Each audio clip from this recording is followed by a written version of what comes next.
Looking ahead briefly as we wrap up the discussion to Hazeltine a couple of years' time, can the Europeans maintain the dominance? Because it's very firmly in the Europeans' favour now. The tide has turned, and continuity would suggest. How do we maintain that form? How do the Europeans maintain that dominance and keep on this winning run? Well, I think whoever may be the captain is going to, like me, inherit a great team, because the European Tour is stronger than it's ever been.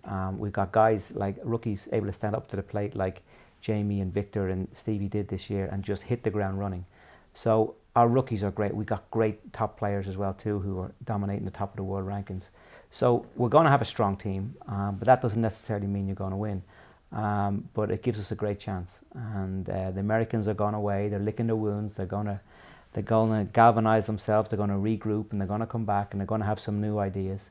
But I still think we're going to be very strong, and that team is going to be very strong, and it's important. My only advice to Jamie will be exactly what I felt, that a similar situation in 2002, hold a winning pot. And then I was so motivated to make the next team, because I didn't want to be defined by just holding that winning pot and playing one Ryder Cup. And that would be Jamie's big motivating factor, is now he's got a taste of it, and he's proved he can perform at the very highest level under the most extreme pressure. Now it's a question of kicking on. Yeah, all the guys say, Jamie, everybody's played, never want to miss another one. Describe that motivation now, having played in your first. It's very true.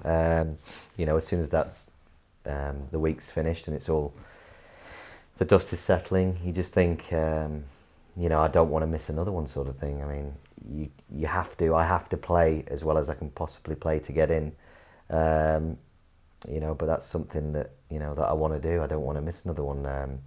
They're so special to play in them, and it's so much fun, and you know, it's just an awesome week that you just want to be part of as often as you can. Paul, from a playing perspective, having played on US soil, and given the Americans, I guess, determination now to try and win back the Ryder Cup, how big a factor is, you touched on it with Gleneagles, that the home factor? It is, but then you flip it the other side, and this is the challenge a new captain will have. You know, he's got to go away and dream it up. He's got to go away and dream up positioning of the team, and dream up how he's going to speak to the players, and how he's going to get into their heads, and what kind of platform and environment he's going to create for them to play. I played 3, as you say. I played 2 at home and 1 away.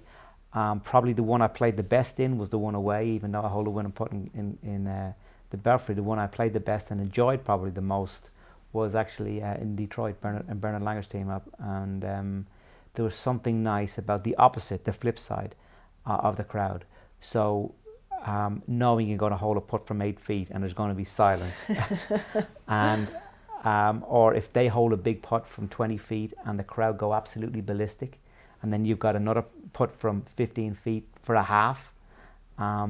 Again, I felt incredibly empowered to hold that putt on the back of them going absolutely crazy and having to endure their cheers for 2 minutes.